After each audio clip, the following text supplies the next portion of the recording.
Hello po, magandang gabi po sa ating lahat. Welcome po tayo dito sa Gospel of Christ Ministries. Every Tuesday, prayer meeting and Bible study. Ngayon po ay meron po tayong pag-uusapan, meron po tayong ituturo sa gabing ito dahil ito po ay napaka-importante po na ating pong malaman. Alam ba ninyo na ang pinaka-powerful na itinuturo ng mga apostol noon ay ang ating pong Panginoon ay ang kaharian ng Diyos. Subalit sa kaharian po ng Diyos, ito po yung itinuro ng ating pong Panginoong Hesus. Subalit, mayroon pang kanya pong ginawa na ito po ay napaka-importante sa kaharian ng Diyos na kanya pong ginawa. Dahil sa bawat pupuntahan po niyang mga lugar, sinagoga, ang ginagawa po ng Panginoon ay nagpapagaling sa lahat ng mga may karamdaman. At dito po sa ating pong babasahin sa gabing ito, dito po sa Matthew chapter 10, verse 1 and 8. Basahin ko po. Kung nandiyan po kayo ay, kung mayroon po kayong Biblia, it's better na mayroon po kayong Biblia para higit po kayong maniwala sa ating pong tinuturo ngayon na ito po ay nasa Biblia. Matthew 10, verse 1. And when he had called unto him his 12 disciples, he gave them power against unclean spirit to cast them out, and to heal all manners of sickness and all manners of disease. Sa verse 1 po yon. At sa verse 8, at sinabi ng Panginoon, He commanded His 12 disciples, dito po sa verse 8, sabi po niya, umpisan po natin dito sa verse 7, And as you go, preach saying, the kingdom of heaven is at hand. Verse 8, heal the sick, cleanse the lepers, raise the dead, cast out devils, freely you have received, freely give. At aatras lang po tayo dito sa chapter 9 verse 35. Ang ating pong Panginoon, makita po natin dito sa verse 35 ng Matthew chapter 9. At dito po, sabi ng salita ng Diyos dito sa 35, And Jesus went about the cities and villages, teaching in their synagogue and preaching the gospel of the kingdom. Ito po ay lagi niyang tinuturo. He teaches always the gospel of the kingdom. And meron pong hindi lamang yon, hindi lamang po tinuro niya yung gospel of the kingdom. At meron pong nakasulat dito na and healing every sickness and every disease among the people. Alam po ninyo, ang purpose ng Panginoon nung pumunta rito, He will teach the kingdom. Only He teaches the kingdom. At sumunod po dito, and sabi po dito, and healing every sickness and every diseases among all the people. So lahat ng sakit, diseases among the people. So ito po ay napaka-importante pong tayo pong mga Kristiyano po ay alamin po natin kung ano po yung ginawa ng Panginoong Hesus. Kasi if we are out of the teaching or doing, regardless what Jesus did, ay wala po tayo sa landas ng katotohanan na tinatawag na sinusunod po natin ang Panginoong Hesus. Dahil ang ating pong Panginoong Hesus, ang pinunta po niya rito ay to save us, to save the lost, and then He teach the kingdom of God, the kingdom of heaven. And after that, He healed the sick, every kind of sickness and diseases, all manners. Sabi ko dito, pinagaling po niya lahat. Lahat ng mga sakit na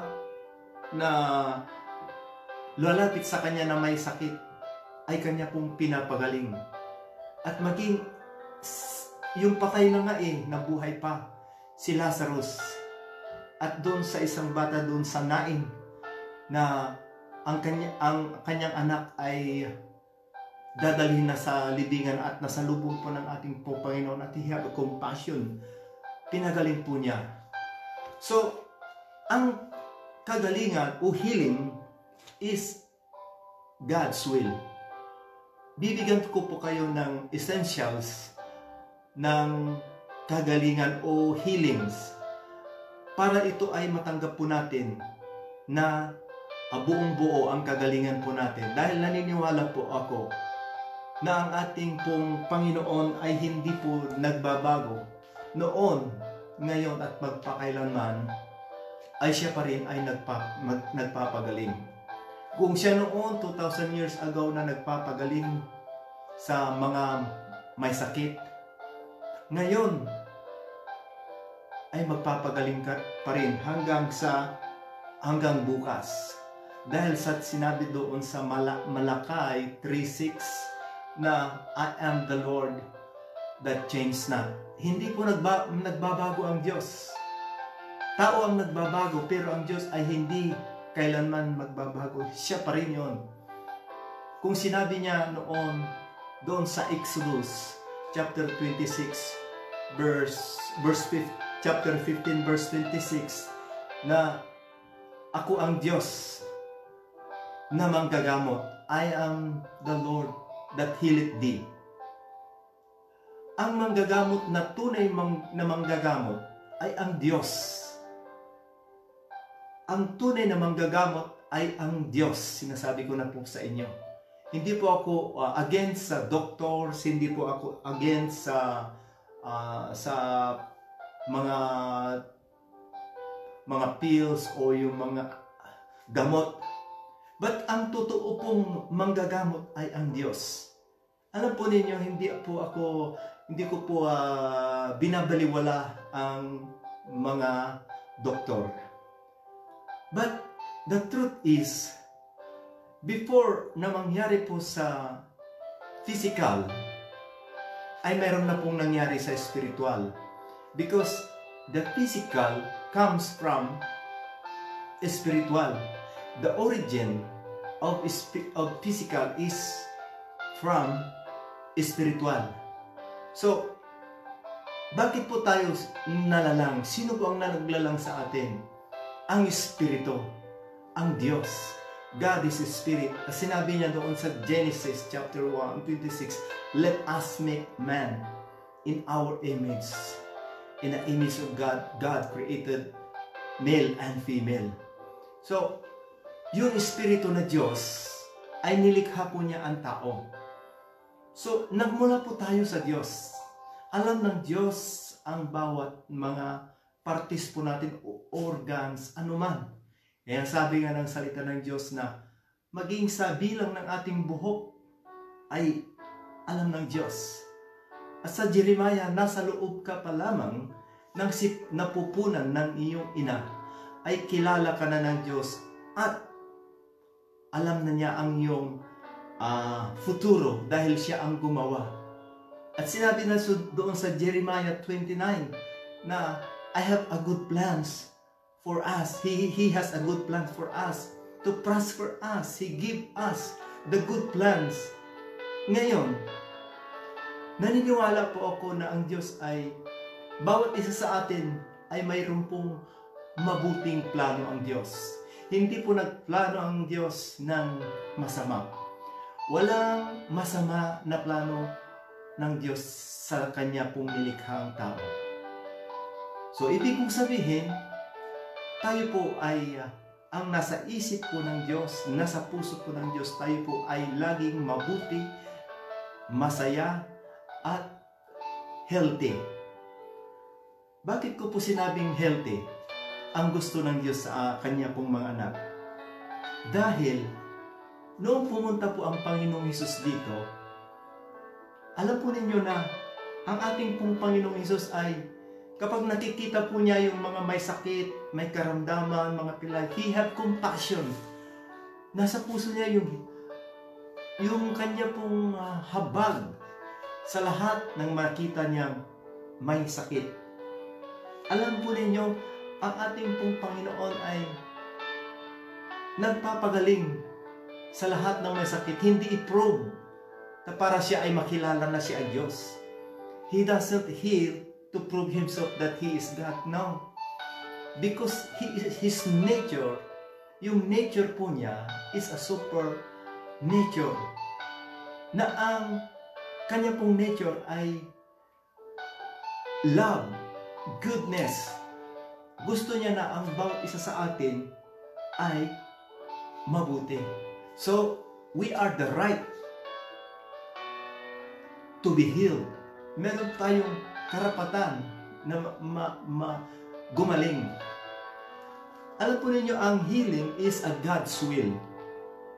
Bakit ko po ito God's will? Because in Isaiah chapter 53, verse 5, na tinapos na niya ang kabayaran o ang ating pong kagalingan. Sa kanyang mga latay, sabi doon, sa kanyang mga latay, by His stripes, we are healed. Sa ngayon, kung sinabi doon na tayo ay gumaling na sa ating sa ating mga sakit, ngayon kung tayo po ba ay mananalangin ay, pagalingin mo ako, Panginoon. Panginoon, iunat mo ang iyong kamay sa akin para ako inyong pagalingin. Panginoon, dalangin ko na ako'y gumaling. Mali pong panalangin yon. Bakit po sinabi kong mali? Dahil 2,000 years ago, sinabi niya na pinagaling na tayo. You are healed already. So ano ang tama na panalangin? Tinuturuan po tayo dito sa Biblia.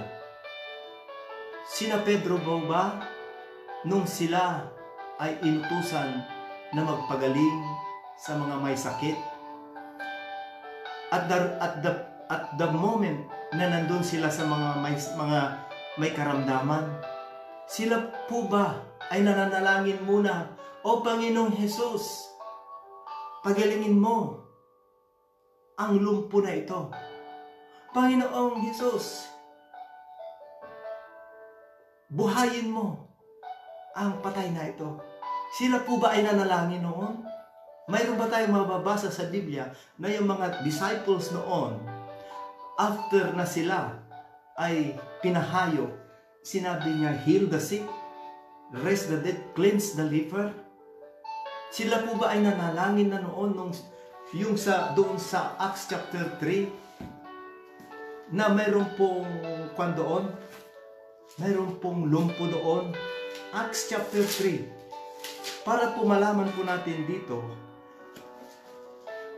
ang pagpapagaling o kagalingan ng tao, kung paano natin matanggap ang kagalingan.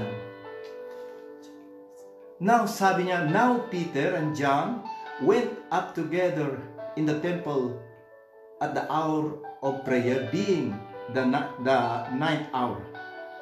And a certain man lame from his mother's womb was carried from the laid daily in the gate of the temple, which is called Beautiful, to ask alms of them that entered into the temple, who, seeing Peter and John about to go into the temple, asked an alms. And Peter, fastening his eyes upon him with John, said, "Look on us." Yung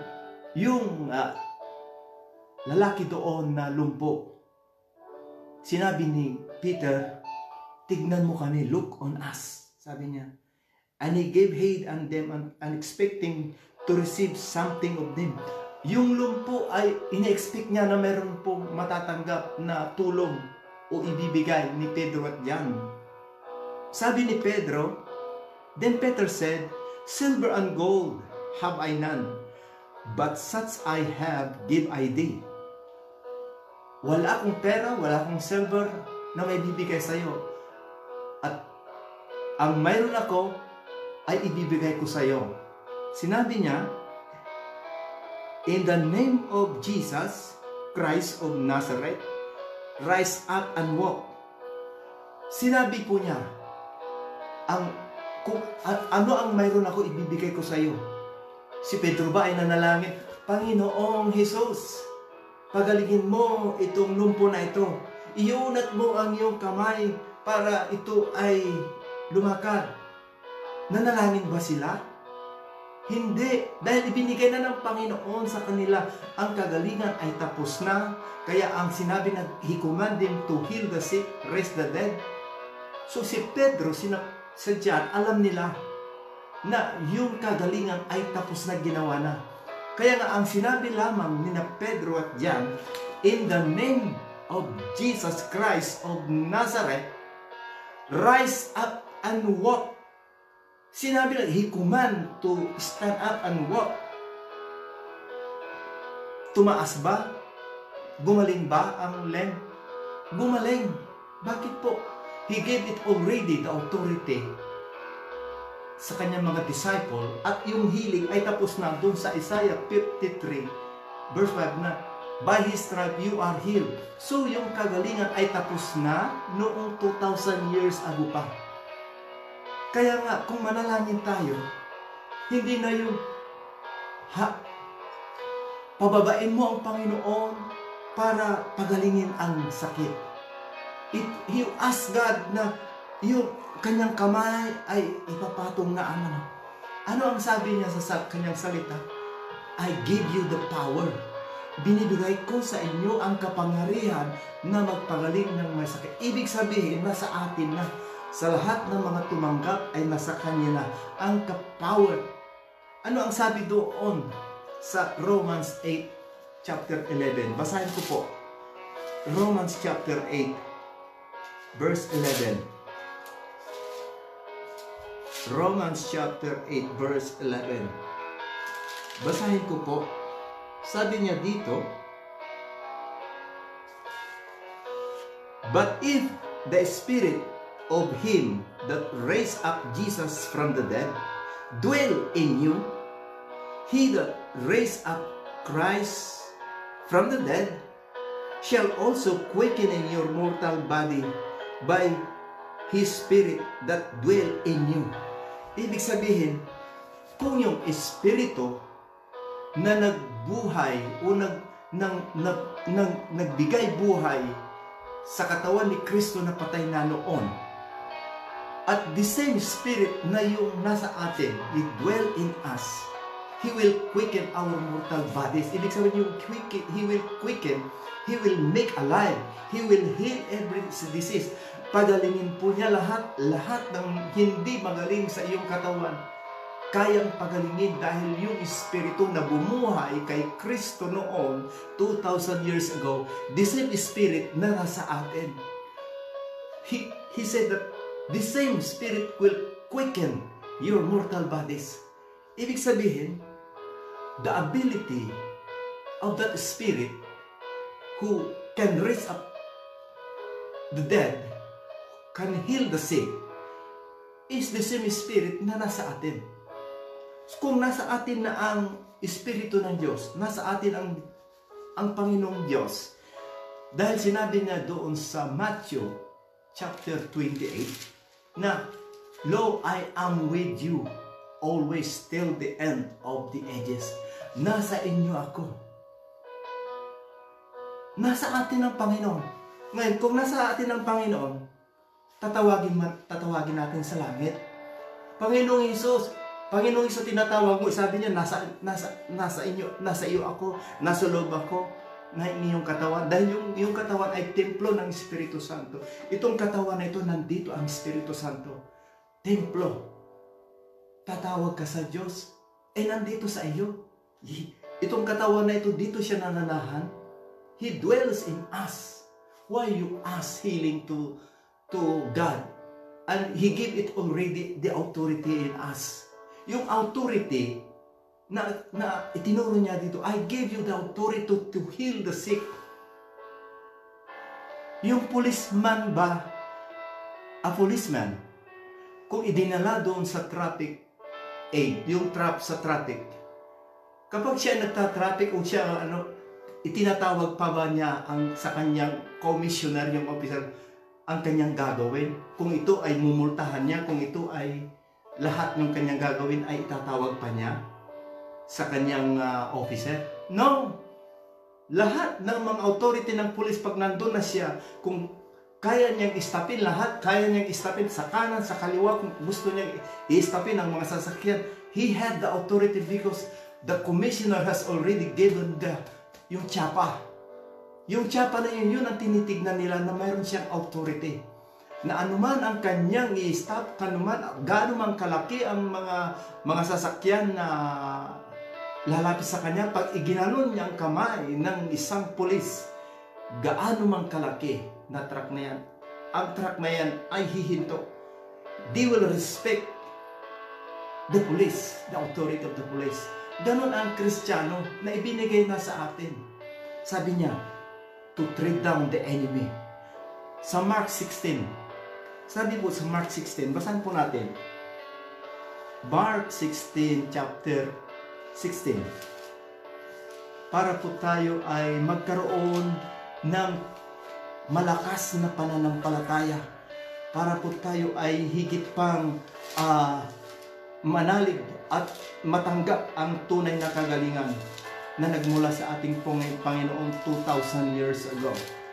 Dito po sa Mark 16, sabi niya mula dito sa 15, and he said unto them, go ye into all the world and preach the gospel to every creature. Alam po ninyo, ang laging sinasabi ng Panginoon sa kanyang mga apostles, sa ating mga Kristiyano, go and preach the gospel of Jesus Christ, the gospel of the kingdom. Sabi po niya dito, to every creature, sa lahat ng mga nilalang. And sabi niya sa verse 16, he that believe and is baptized shall be saved. Sino ang naniwala at nabautismaan ay maliligtas. But he that believeth not, yung mga hindi manampalataya, they will be damned. Sila ay mapaparusahan. And 17, and these signs, ito na po, to the believer. Kung ikaw ay isang Kristiyano, tinanggap mo ang Panginoon, ikaw ay nabautismuhan, at nabautismuhan ka ng banal na Espiritu, ang kapangyarihan ay tinanggap mo. Ito ang sabi niya, ikaw ay isang believer. And these signs shall follow them that believe. In my name shall they cast out devils. They shall speak in new tongues. And they shall stick up serpent. And if they drink any deadly things, it shall not hurt them. They shall lay hands on the sick, and they shall recover. Yun po yung signs to those believer. Painumin ka ng laso na hindi mo alam. It will not hurt them. Sabi ng salita ng Diyos. So, ang protection mo ay nandyan. Why ang protection nandyan? Nasa iyo ang Panginoon. Yung Espiritu Santo nananahan sa iyo. Walang kapangyarihan anuman si Apostol Pablo, nung siya ay papunta doon sa Rome at sila napadpad sa Malta dahil ang kanilang daong sa barka ay nasira. At doon sa kanilang pagkapadpad doon, sila ay nag-create ng apoy para sila ay magpainit. At may vipers na kumagat sa kanyang kamay. Alam po ninyo, ang ginawa lang ni Pablo, bumitin yung serpent, ipinatong lang niya dun sa apoy, at nahulog yung ahas, serpent. At hindi siya tinitignan nila yung mga kanilang mamamatay na masamang tao ito dahil kinagat ng ahas. Hindi nag-worry si Apostol Pablo. Patuloy na nagsasalita ng aral. Yun ang sinasabi ng salita ng Diyos na it shall not hurt them. If you lay your hands to the sick, they shall recover. Meron pong kapangyarihan sa lahat ng mga kumilala at nanampalataya sa Diyos na hindi ka gagapihin ng anumang kaaway. Anong kaaway? Isa na ito sa sakit, ang sakit. Sabi ng sakit, ang sakit ay hindi will ng Panginoon. That is the enemy of God. Sickness. Ano pong ginawa ng Panginoon? All sickness na lumapit sa Kanya. Sinabi niya, pinalayas niya, pinagaling niya. Bakit pinagaling niya? Kaaway yung sakit sa mga tao. Dahil ang tao ay mahal niya. He have compassion to man. Kaya ang gusto ng Diyos ay ang tao ay hindi magkasakit. So kung sinasabi mo kaibigan, kapatid, ito ay will ng Diyos, nagkakamali ka dahil ang sakit ay hindi will ng Diyos. Hindi kalooban ng Diyos na ikaw ay magkasakit. Ngayon, bakit hindi natin natatanggap ang kagalingan? Kung ito ay 2,000 years ago, ang Panginoon noong sa Mark chapter 6, mismo sa Nazareth, hindi siya nakagawa ng maraming pagkagalingan doon. Ano ang dahilan kung bakit hindi tumanggap ang mga kagalingan ng mga tao doon? Because of unbelief. Hindi sila maniniwala sa Kanya. Basahin po natin sa Mark chapter 6. Mismo sa bayan ng ating pong Panginoong Hesus sa Nazareth, He could not do miracles, mighty works in that place. Bakit po? Hindi sila naniniwala sa ating pong Panginoong Hesus. Sino ba ito? Anak ni Maria? Ni Joseph? Kasi alam nila kung sino doon na anak lang ni isang karpintero. Kaya hindi sila naniniwala na siya ay kaya niyang magpagaling sa mga may sakit. Dito po sa Mark chapter 6, sabi po dito, basahin po natin. Mark chapter 6. Sabi po dito, and he went out from thence and came into his own country, and his disciples followed him. Pumunta po sila sa Nazareth at ang mga disipulos niya ay kasama niya. And when the Sabbath day was come, he began to teach in the synagogue, and many hearing him were astonished, saying, From whence had this man these things had? What wisdom in this which he gave unto him, that even such mighty works are worked by his hand?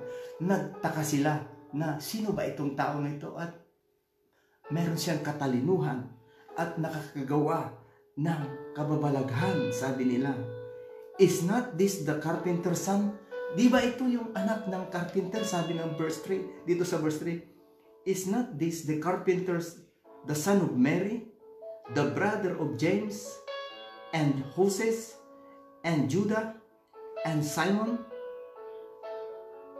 And are not his sisters here with us? And they were offended at him. But Jesus said unto them, a prophet is not without honor, but in his own country, and among his own kin, and in his house. And he could there do no mighty works, save that he laid his hands upon a few sick folk and healed them. He could not, hindi siya makagawa ng himala. Bakit po? Because of their unbelief. Sabi sa verse 6, and he marveled because of their unbelief. Nagtaka ang Panginoon, bakit hindi mag-function, walang kapangyarihan na dadaloy sa Kanya sa mga tao doon. Bakit po? Because of unbelief. Kaya nga po, hindi natin natatanggap ang kagalingan. Bagamat ang kagalingan ay tapos na, bakit? Ano ang dahilan? Because, sabi ng Biblia, because of unbelief and tradition. Unbelief and tradition, sila, itong dalawa na ito, ang nagblabla sa ating pong kagalingan. Dahil, hinayakap natin yung tradition po natin. Hinayakap natin yung mga ninuno natin na tinuro nila, yung ating nakagisnan na tradisyon. Nawawala tayo ng tiwala. Ang tiwala natin ay doon sa gamot na iniresita ng doktor.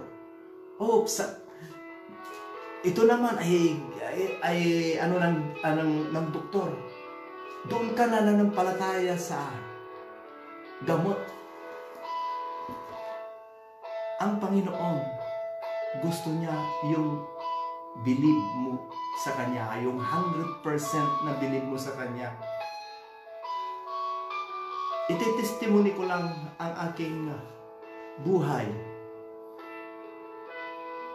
Kung kaya't ako'y mayroon pong lakas o boldness na magturo dahil ng kagalingan dahil I have already experienced it myself. Dati marami po akong nararamdaman sa ating katawan. 15 years ako na mayroon akong allergy na hindi maalis-alis. Lagi akong nagtitake lagi ng medicine ko pag ano. But when I realized 5 years ago na ang kagalingan ay tapos na at aking sinampalataya ng salita ng Diyos, yung gamot o yung salita ng Diyos. Sabi sa akin ng Panginoon, magtiwala ka ba sa aking salita o yung gamot na iinumin mo? Sabi ng Panginoon sa akin. Binitawan ko yung gamot at hinawakan ko yung salita ng Diyos. Bagamat nararamdaman ko pa rin habang ako'y kino-confess ko yung Word of God, nararamdaman ko pa rin yung mga kati na kapag ako'y makakain ng peshe, makakain ako ng manok, yung mga seafoods, ako ay nangangati. Subalit hindi ko tinignan yung aking nararamdaman. Hindi ko ifinocus doon sa aking nararamdaman, kundi ifinocus ko yung salita ng Diyos. I am healed. Tapos na akong gumaling na ako. Thank you, Lord Jesus. Sinampalataya, araw-araw kong binamagit na ako ay magaling na. At hindi ko pinansin yung yung gamot. At alam niyo ang nangyari sa aking kako-confess sa aking pananampalataya na ako'y magaling na. Gumaling ako nang hindi ko namamalayan na wala yung aking mga allergy, nawala yung mga sakit ko sa aking katawan, yung kakainom ko noon ng alak, ako masyado noon nagkaroon ako ng hepatitis, nawala yun. Nawala lahat yung mga sakit sa mga joints sa lahat ng mga sakit dito sa aking nararamdaman. Pagdating ng malamig na time, sumasakit ang mga tuhod ko, sumasakit ang mga buto ko. Purihin ng Diyos na wala lahat yun. Ako'y pinagaling ng Panginoon at wala akong sakit, wala akong nakikitang sakit. Purihin ng Diyos. Every year ako nagpapacheck up sa trabaho ko at wala silang makita.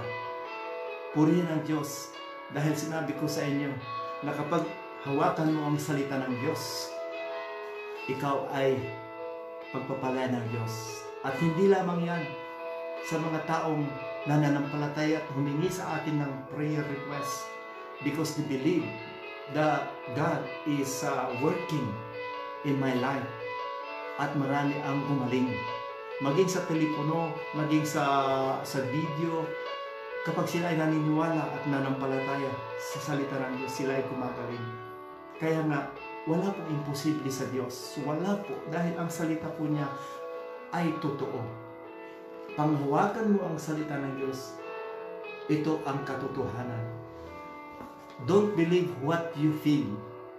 Don't believe what you say. Believe what was written in the book of life, and it will come to pass. Lahat na nangyari dito sa mundo ay nagmula lahat sa salita ng Diyos.